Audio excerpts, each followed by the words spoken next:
They call themselves anonymous. They are hackers on steroids. Like an internet hate machine. Their name comes from their secret websites. 4chan. The infamous anonymous image board, otherwise known as the bottomless well of degeneracy, memes, unfiltered discussions, and shitposting. A lot of shitposting. Given its often unfavorable reputation, it can be hard to imagine associating any word synonymous with good or wholesome to come from such a place, but every so often there comes a story of some incredible collective feats originating from there, and even more unusually, it can sometimes serve as a platform for people to come together to create something extraordinary. This is one of those times. A story that started with a single image from, of all places, a hentai doujinshi. What follows would be a series of chaotic and improbable events spanning years that would lead to one of the most incredible projects to see the light of day. Because not only were a group of strangers able to band together to complete a monumentally large project that would take years to produce, but even more improbable is that it resulted in one of the greatest visual novels to ever come out of the Western anime community. This is the story of the time 4chan made an eroge that blew everyone's expectations away. This is the story of Katawa Shoujo.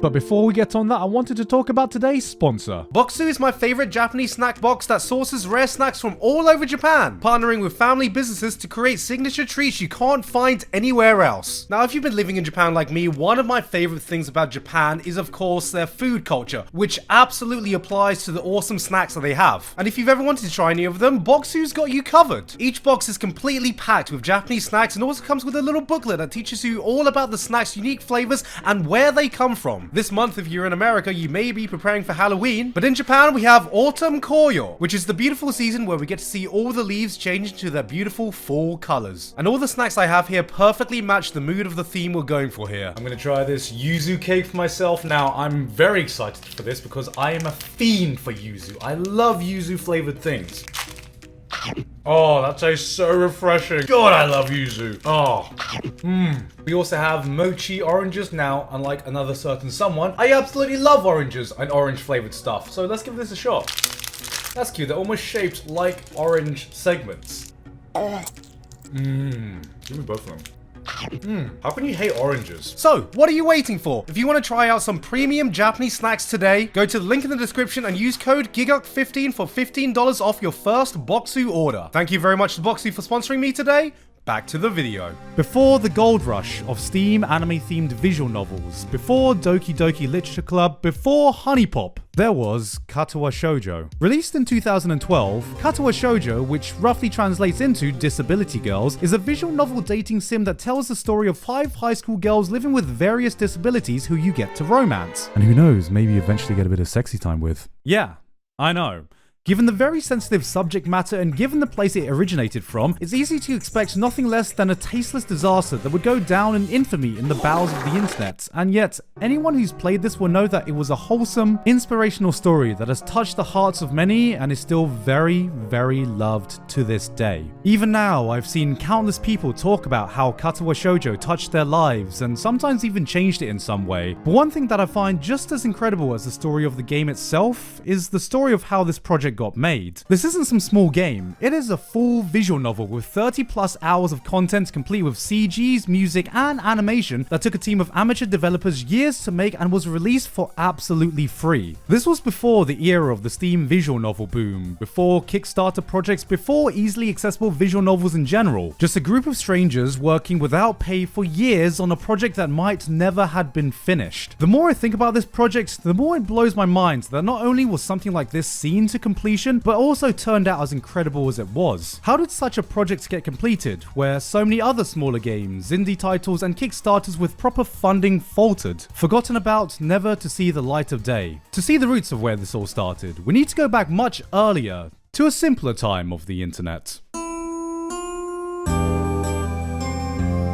So for those of you who aren't me and actually go out and enjoy life, visual novels are an interactive story-driven video game that are more often than not displayed with an anime-esque art style. In fact, visual novels originated from Japan itself and still arguably makes up a large percentage of the PC games that are released from there. Some visual novels also double as a dating sim, where at least one of the main goals involves the player trying to romance one or multiple characters through the interactive narrative. Or as I like to call it, a touch grass simulator. As the player, it's your job to make choices that affect the overarching story and the relationships you forge with other characters, while every choice you make potentially branches off into a different storyline with multiple endings. Some visual novels are pure romances, some are fantasy or science fiction stories, and some of them were porn. Like, a lot of them. A lot of them were. And still are.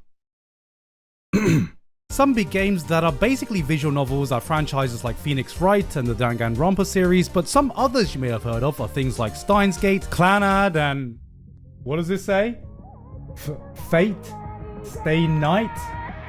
Never heard of it. However, back in the day, it was really hard to get a hold of any of these copies unless you actually lived in Japan. There was no visual novels on Steam, none on Marketplace, there was hardly even any official translations. So, a lot of the weebs during those early days of the internet took it upon themselves to try and spread the love through fan translations of pre-existing Japanese visual novels. I know this is gonna sound absolutely alien to anyone below the age of like fucking 25 or something, but getting visual novels back then was a Navy SEALs level operation of difficulty. You had to go on some dodgy website and download 50 separate .rar files individually on the slowest internet that you can only do one at a time, of which would only allow you to download like 5 files per day. So you're kind of just praying to God that you're not just downloading these files for multiple days only to get to file 49 and find that the link is broken and you're gonna have to find some other website and start all over again.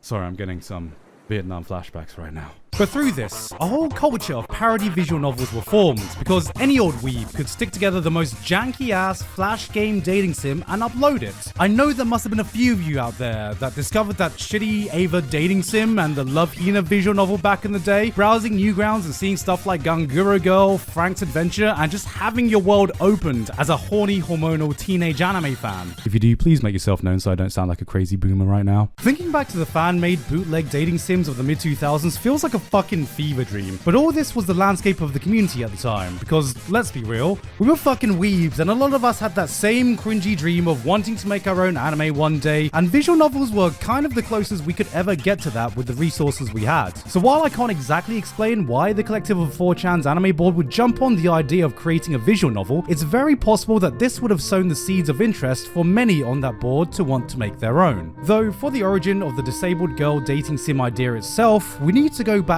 even further. Sometimes an idea can sprout out at any time in a place you wouldn't expect. And for Katawa Shoujo, that would come in the form of a bloody Miyazaki film. Nazca Valley of the Wind is a classic anime film that's been credited for being the origin of Studio Ghibli itself. But we're not here to talk about the 1984 Miyazaki classic or even its original manga. We're here to talk about its hentai. Nice. In December of the year 2000, the doujin circle Zettai Shoujo released a Nazca of the Valley of the Wind doujin called Shupen Harnish. Really hope I pronounced that one correctly. The doujin would center around the character Kushana, who, in the world of Nazca, is a princess who's had 2 of her legs and 1 of her arms amputated. Cause everyone loves that amputee tag, right guys? Hey yo, what the fuck? The main body of the doujin itself isn't too important, as it's just a standard doujin doing doujin things. Nice, nice, nice, nice. But what's really important here is that the artist who went by writer would include some extra omake pages. What?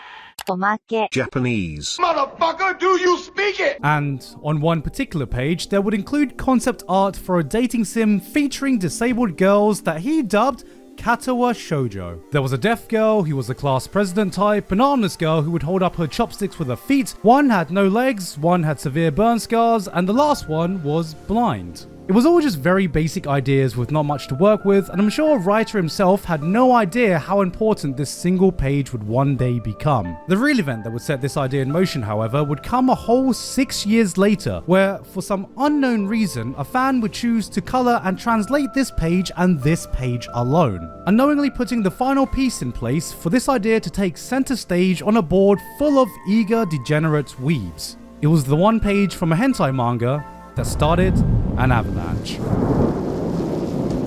On the 4th of January 2007, writers translated Omake page Dirty bastard, you've done it again! 𝙃𝙚𝙣𝙩𝙖𝙞 was posted onto 4chan's anime board, and they went crazy.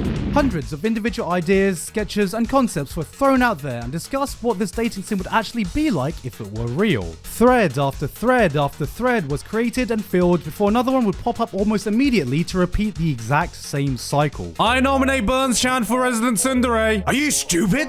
Burn-Face-Tan isn't Tsundere. She's shy, reclusive, and so moe I'm gonna die. If I was deaf, I would run around screaming like a dying giraffe. That would be fun. You guys have created a game A can relate to.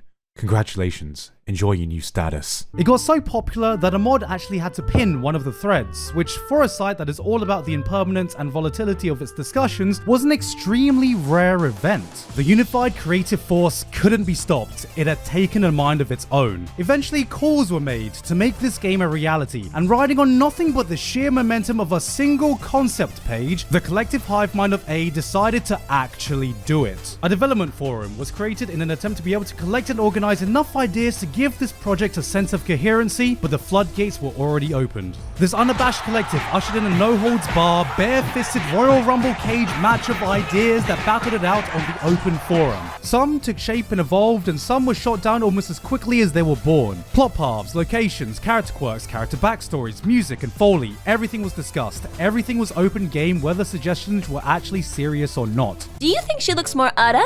Ara ara? Or oh-ho? Ara ara ara ara ara ara ara ara ara ara. The platform soon became a very different kind of cesspool, one of raw creativity and disorganized ideas. Yet somehow, through all this madness, the girls were able to gain a semblance of personality and even get names. Rin, Lily, Shizune, Hanako, and Emi complete with their kanji spelling. However, due to this being decided by the collective energy of weeboos alone with little understanding of the actual Japanese language, there were some names like Iwanko that slipped through the cracks, which isn't actually a Japanese name. The setting would, unsurprisingly, be some kind of Japanese high school that specializes on disabled students, and unbeknownst to the fan that originally colored the page, they would have already had one of the biggest influence in the visual designs, as the color schemes for the school uniforms and the girls would remain the same until the game's release. Eventually though, as expected, the hype would start to die and the momentum would slow. The fickle interest of anonymous users would quickly evaporate, as they would soon go back to doing exactly what they were doing before, leaving the few remaining stragglers to pick up the pieces that resulted from this chaotic stream of events as they tried to figure out, so,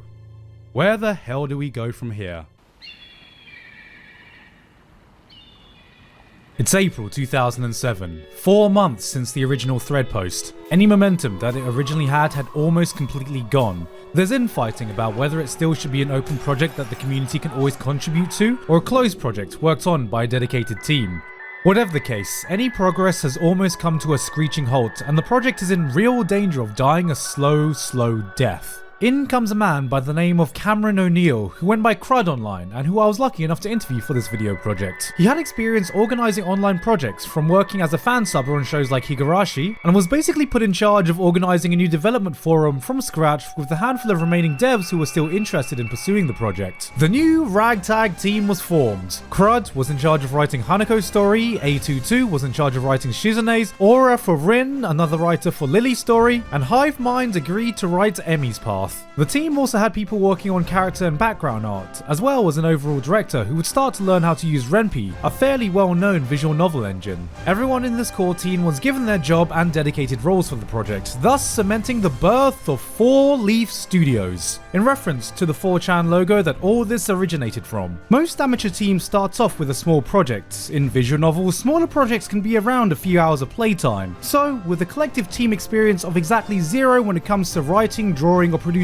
any visual novel content, they all agreed on a decision that I imagine went something along the lines of this. Alright chaps, now I know none of us have any experience making visual novels and we're a complete group of independent strangers with no concrete hierarchy with our team, but how do you chaps feel about making a full-length, multiple-path, 30-hour plus visual novel on our first attempt?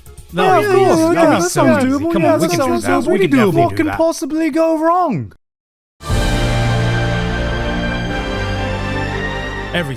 Everything you could possibly imagine went wrong. At the end of 2007, the team initially thought the game would be finished in around 2009. Little did they know that they would be signing up for roughly 5 years of development hell. The plan was to make a full visual novel right from the get-go, and with the collective inexperience they had, they blindly charged forward, haphazardly assembling text and pictures to be assembled in order to create the first playable version of the game. Many of the side characters were created early on, and the main cast started getting more personality, which became the basis for the final game, and eventually the first alpha version of the game is done, which is codenamed Grid 1. This was actually leaked onto 4chan, reigniting the interest in the project, allowing them to add Nico Amafi as the game's composer and Delta, who would help customize the game's engine and UI. But it soon became clear that this project was the ultimate Chekhov's gun, as even with a smaller team, there were still so many ideas floating around with no one really knowing where they should go. Sometimes it felt like everyone was working on a different game, leading to this weird Frankenstein-like project of different parts, and half the fun was just trying to see where everything could go. They soon realized that all the work they'd done would lead to disastrous results further down the line unless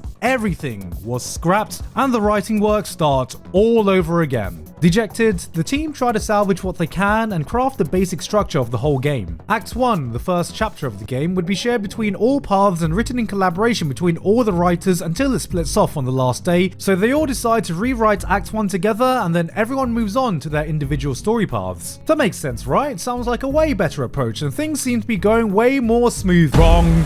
Later on, Aura realized that things could be better and restructured the whole things by themselves. This would mark the beginning of the third rewrite for Act 1. Soon, the project would lose its character artists and the main writer for Lily's stories, so new members needed to be found. This would be the first instance of many of the staff coming and going on the project. A new writer, Tsuriko, was found to handle Lily's story, but throughout the next few months, the dev team went through a bunch of artists who would join, but then quit soon after for their own reasons. After 8 months, the project didn't even have a single background image finished, and there was a clearly massive issue of a complete lack of character artists as well. Despite this, through sheer blind faith that a visual novel without any visuals was a problem that was probably going to be fixed down the line, the team pressed on. Writers finished their drafts for their story paths, the engine started looking something not too far removed from the final product, a group of editors was brought in, and in spring of 2008, their faith was rewarded, as a ragtag group of artists came aboard to work on the character and CG art for the game. However, one massive aspect of every visual novel is of course the background art, and unfortunately they still had 0 background artists. Background art takes a ridiculous amount of work to produce and a very specialized skill set, so to fix this, the team went back to their roots and asked the community for help. For the various settings of the visual novel, the team would ask people to submit photos, which would be put through a filter to change the aesthetic to be a bit more anime-esque. A user named Ujovi would contribute a great deal, but coincidentally, Aura and Crud actually visited Japan and were conveniently using some of the pictures for the game's backgrounds. As you can imagine, most of the images were taken in places across Japan, but the high school where everything was set in was taken in the very Japanese high school of Brown's University in Rhode Island. Unfortunately, the rotating doors of workers coming and going wouldn't stop. According to Cameron, working on the project very much felt like it could drop on a day-to-day basis. Remember, during the entire duration of the project, not a single person was getting paid, and there was nothing keeping people on this project other than their own drive to want to finish it. After producing some music, Nicole quits out of boredom, while the original background artist and director are fired from 4 Leaf Studios. But enough of all that bad news, because finally for some good news, near the end of 2008, the entire script for the game was finally done, and after reviewing it all, it was decreed that it sucks. It still read like a weird, stitched together mess of earlier ideas, but this is fine, no problem, minor inconvenience. Because on the bright side, and I say bright with an overcast poo brown covered filtered kind of bright, the art production was way behind schedule anyway, so they had time to rewrite everything in Act 1 from scratch. Again. Learning from their mistakes and better experiences, the team was able to produce a much better final script that ended up being the actual one used for the game. Plus, Blue123 came on board and started composing some additional background music for the game as well. It's interesting because while Act 1 technically had a 2-year-long development cycle, everything in the final product was actually done in a little over half a year. Only the original coding stayed consistent from the beginning and some earlier developed music was carried over. About 2 years after the first posting on 4chan, writes, rewrites, rewrites, members joining and leaving, and the project teetering on death the entire time, Act 1 was finally finished and released to the public in April 2009. Act 1 was only meant to be a litmus test, and while some of the devs originally thought that it would only be shared or talked about on message boards that inspired this madness, it ended up generating a significant amount of attention online that blew everyone's expectations away and gave the team a dub they thoroughly deserved, and at this point, probably needed. There were even people online willing to come on board to translate the game to dozens of different languages: Japanese, Hungarian, Russian, German, and since then even way more languages by various different groups. More significantly, they managed to add a substantial element in their game in the form of animated openings. As an animator, Mike Hinnell offered his services to the group, which they accepted. It took weeks for the devs just to go through all the feedback so they could properly account for what worked and what they could improve on. But it became clear that they were on the right track. With all that attention came a rise in ambition. The team had learned, leveled up, and knew they could do better, and so they made the hard decision to go back and rework significant parts of the script from various angles. As you can imagine, reworking and scrapping huge parts of the game script was not an easy thing to do. But at this point, it wasn't something they weren't already used to. In early 2010, another artist was asked to join because unfortunately, the team soon realized that they didn't actually have enough people to produce the large amounts of art they would need for the final game. In fact, you could argue that the whole team was severely undermanned to deal with the sheer amount of work that needed to be done. However, adding any more people to organize and manage might have made things detrimental in a kind of different way. So they decided to carry on steadily with the people they had, even though production was still plagued with communication issues between all of the departments, and there was still so much artwork that needed to be finished. Despite all of the support, the team was starting to get weary, but they didn't stop. Pretty much everyone on the core team had burnout at one point and had to take an extended break from the project, but miraculously, everyone stayed on board. After constant setbacks, for the first time in a while, they could actually see the ending in sight. From summer 2010 onwards, it was no longer a matter of if this game was ever going to come out, but just a matter of when. With rejuvenated motivation, a strong sense of hope, and a better idea of what the fuck they were actually doing, they knuckled down and cracked on. And after their years of turmoil, a revolving door of writers, composers, artists, and other staff members through its entire development, on January 4th, 2012, exactly 5 years after the initial 4chan post, Katawa Shoujo was released to the public.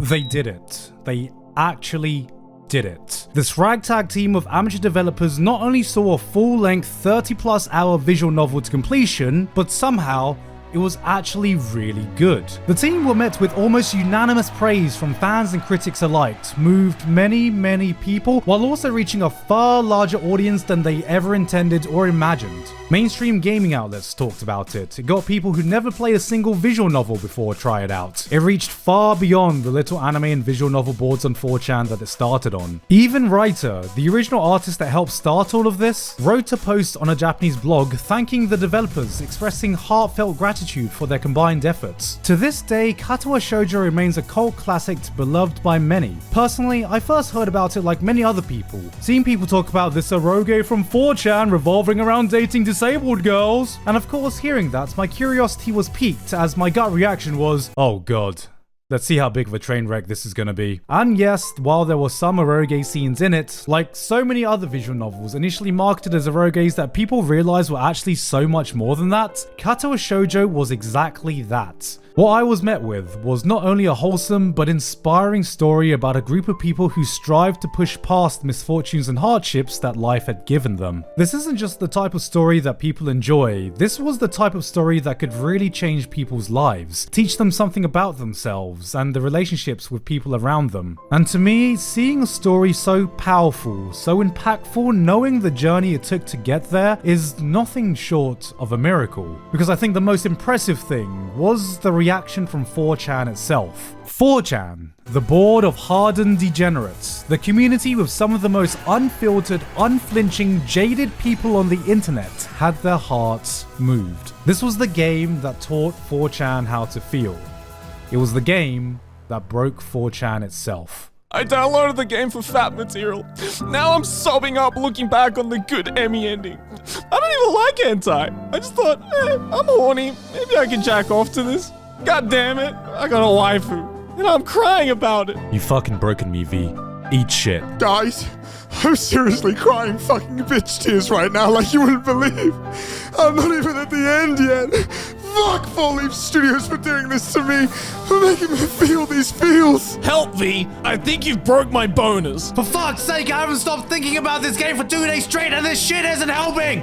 Fuck! I was prepared to fap, but I wasn't prepared to feel. Katawa Shoujo is still free to this day, available for download to anyone who visits the site, and if you haven't done so already, I highly recommend you give it a shot, even if visual novels aren't usually your thing. I wanted to make this video not just to fill in the gaps of the story for those who were curious, but also to highlight this game to those who might not even be aware of its existence. At a time where visual novels are probably more popular now than they've ever been, Katawa Shoujo continues to be possibly one of the most influential and downright inspirational stories that I feel not enough people talk about these days. Because as great as the story of the game is, I think the story that came to pass for this game to be made is just as impressive. Many of the devs have gone on to work on more official industry projects like serialized books, the artists have gone on to work on many other official visual novel projects, Mike Kinnell has made quite a name for himself as an animator, and Cameron O'Neill even now is in the process of working on a visual novel as we speak. Which all shows that despite their collective inexperience, there was real talent in this team. And as improbable as it was for this many talented strangers to be able to congregate and persevere for this one project, it would be the last time. This is the first and only project Four Leaf Studio have publicly stated that they'll ever make. And while there's a chance certain members will work together in future projects, the collaboration of this core team of talented people has, to this day, remained a one-off. And that's why, to me, Katawa Shoujo stands as a unique anomaly of its time we may never see again.